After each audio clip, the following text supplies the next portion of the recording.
Before the earth was created, there were other aeons. There were other civilizations. There were other realms. God was called creator, not when he started with earth. The Bible said in the beginning, God created heaven.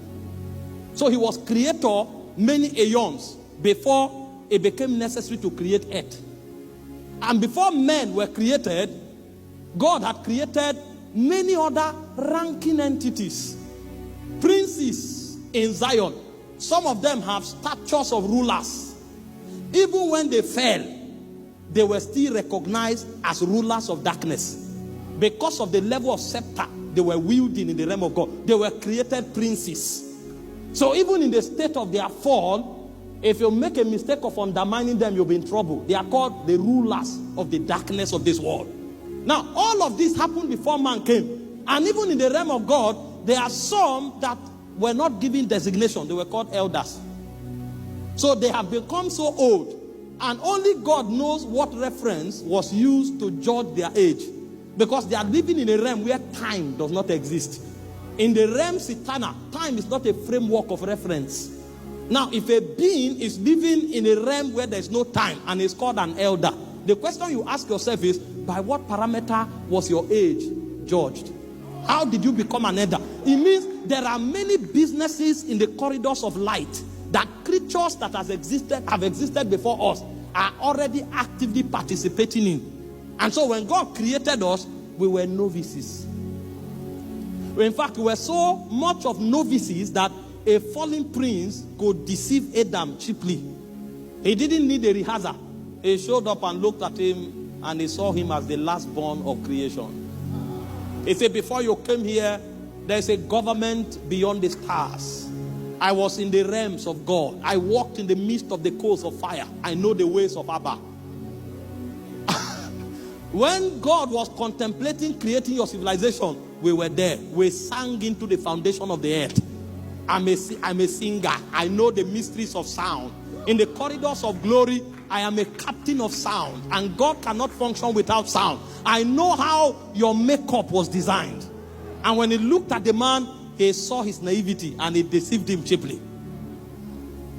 And the reason the man fell was because he didn't know that there was a government. You know, I can walk into the UK now, and because I see a lot of advanced civilization, there is a train, there is football pitches, there are so many things, I can begin to enjoy myself and forget that there is an ancient monarch that exists in a place that regulates this civilization.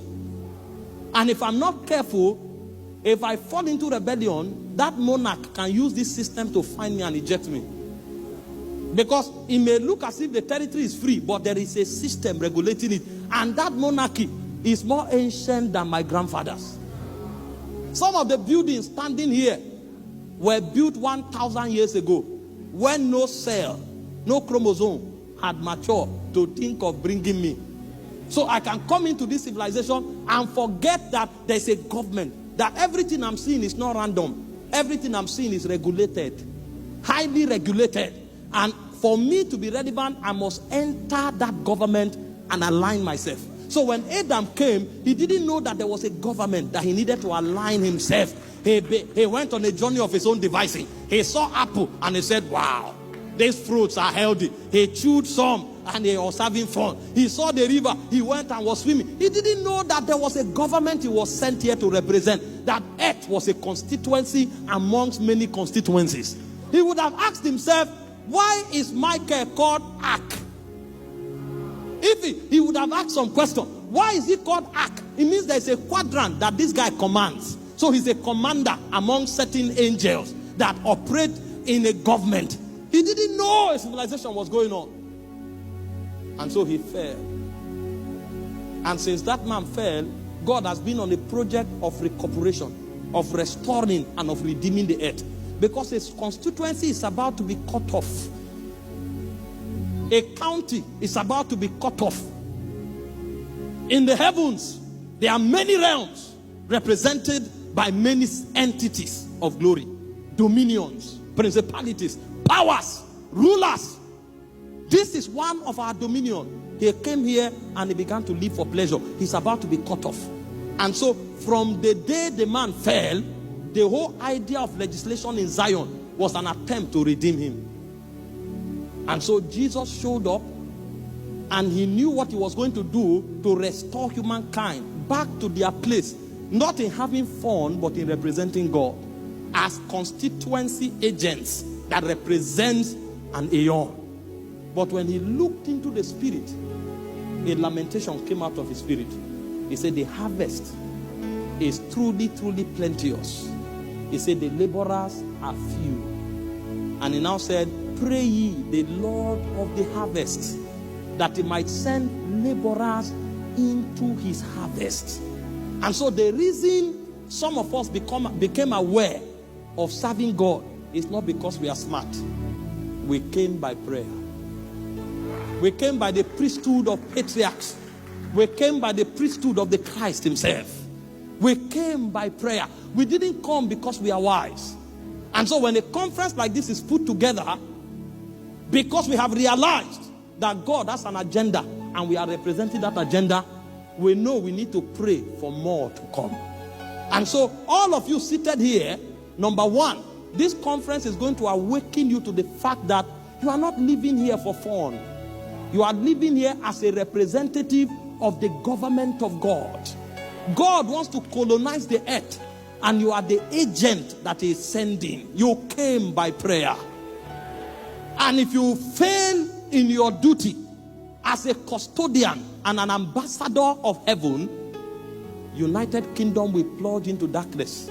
Even though there will be a lot of intelligent technological development in the realm where it matters, there will be disconnection. Because when time is accomplished and the nations are judged, some nations will be cut off. And the reason those nations will be cut off is because they didn't have representatives to stand in the gap in priesthood for God's influence to find expression. Have you looked at the landscape in recent time? People are fighting for what the Bible condemns. And they are passing laws and legislations to enforce what the Bible calls an abomination. The reason people can sit in government to pass those laws in the first place is because there's a depletion in priesthood. That means the ones who are there are no longer receiving signals that before they are in parliament, they are representing another government. So they are connected to the governments of the earth. They are not connected to the government of the heavens. But when a conference like this is put together, it's so that many ambassadors will rise. That when people are in parliament, they will discover that they are first of all representing a heavenly government before an earthly government. That when people are in the economy, they will realize that they are representing a heavenly government before an earthly government. Otherwise, the worship and memory of our God will become history. And one day people will say, once upon a time, there was a group of people that called on the name of one Jesus. But it will never happen. Because so long as you and I have breath, we will represent Jesus. Only Yeshua will reign forever.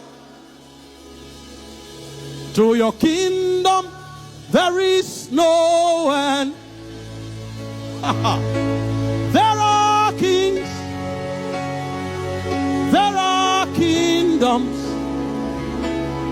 there are mountains, and there are thrones.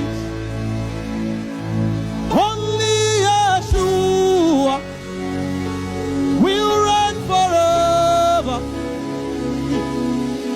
To his kingdom there is no end. There are kings, there are kingdoms, there are mountains,